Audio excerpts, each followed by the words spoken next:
Iyi ni ya channel Ubugingo Buhoraho TV. Iyi channel igamije kugira ngo ibagezeho ubutumwa buheruka. Buri muntu wese wo kuri iyi si tuzamugeraho. Ariko twebwe ni ukuganira n'abantu b'Imana tukabereka ko Imana iriho. Hari abantu benshi batekereza ko Imana iriho. Itangazo by'Imana biriho, ababibonye turabizi. Imana iri turengera mu bibazo byinshi mu bitandukanye. Ubu rero mukore subscribe ku channel Ubugingo Buhoraho, mukore na like, kandi mukomeze kurebaho ibyigisho byacu bizaba ari byiza gusa.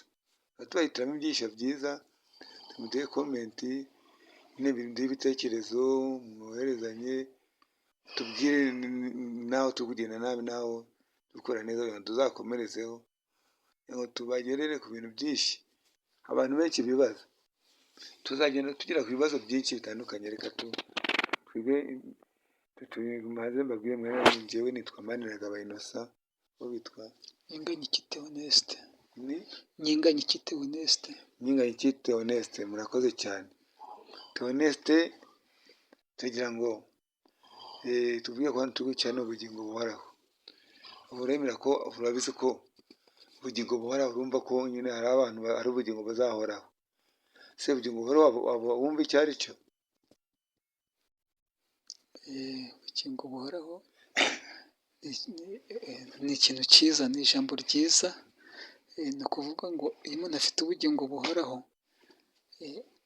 aba ari umuntu wa Kristo, aba ari umuntu mbese wizera Imana, mva ko Imana ishobora byose. Yego, hano twari tuvuze ku nsanganyamatsiko Ubugingo Buhoraho. Iyi TV ivuga ngo ubundi icyo ishatse kuvuga ni ukuvuga ngo turi muri ubu buzima bushira. Ubugingo dufite ntabwo buhoraho. Umubiri wacu urabora, uragwara ugahita upfa ako kanya, cyangwa ugasaza mu myaka itarenze 100 ugapfa ukabora. Si ubizi se? Mbese ugavuga ngo ubugingo buhozeho, ariko ubugingo buzahoraho ryari? Nyuma yaho y'ubuzima tuzaca ahantu mu bibazo bitandukanye, nyuma yaho twongere kubona agakiza twaherewe muri Kristo. Iyo yaravuze ngo umubanzi numara kubara n'ijisho ryanjye rikamubara n'amagufa yanjye, nyuma yaho nzongera kureba Imana n'amasangiyo mfite umubiri mushya. Haleluya.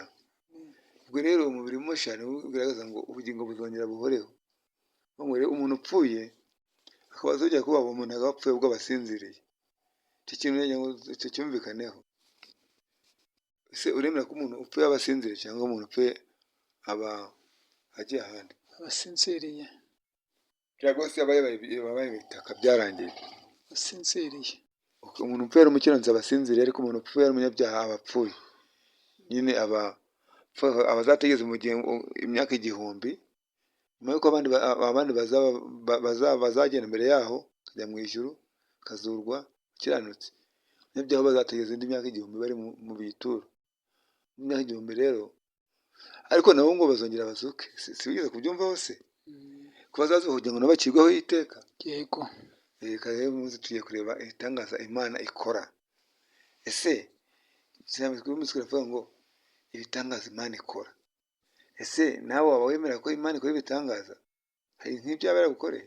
Irabikora cyane, kubera ko yankoreye ibintu byinshi ntatekerezaga mbona. Ibyo ntatekerezaga iyo mbona irabihinduye, irabikoze. Waduha nk'urugero wenda rw'itangaza yagukoreye, kugira ngo wenda ngufashe.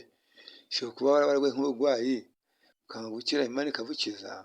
Ushobora kuba waragize ikibazo cy'amafaranga ukayabura, nyuma ukaza kuyabona. Ushobora kuba waragize ikibazo cy'umuntu wenda wakwishatse kugira nawe agakira, cyangwa n'ikindi kibazo icyo ari cyo cyose. Hari icyo batusangiza? Ibyo birashoboka. Nta na kimwe watubwiramo wenda uti hari akantu nasigaje mu mutwe?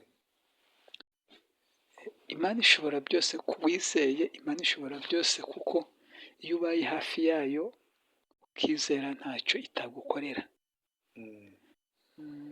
Nanjye kugira ngo ngiye nkubwire ko Imana yankoreye ibikomeye byinshi.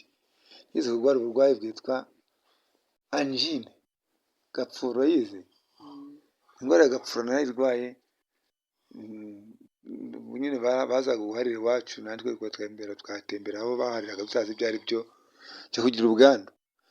Indwara yitwa agatembwe. abandi bahita ngo angine de Vincent. Urumva aya mataka araba mu muhogo bahita angine de Vincent.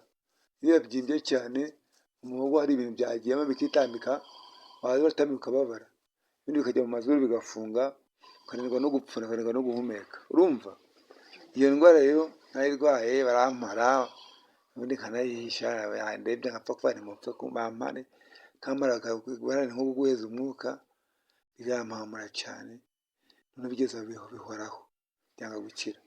Ubwo bituma rero ntangira gusenga Imana mu Mana uzampe gutahana biba byakunda. Uravuga ariko nubona byakunda n'ubu ni neza, uzampe kugira gute gukira. Nabisabye igihe kinini ngo sinakira, ko uyu munsi ndavuga nti Mana uzampindure amateka, sinarwara indwara wenda imwe igenda, wenda haza indi, wenda haza indi, wenda haza indi. Imana yarabikoze, aho naje gukira agapfura nyuma y'igihe kinini cyane. Uyu muntu agira indwara n'izindi ndwara zikaze cyane, shaka ukunda bya nyuma ngakira. Gusa ibitangaza Imana yankoreye ntasi weho ugendeye kuri ubu buhamya nguhaye, nta kindi kintu wumva Imana yabaragukoreye.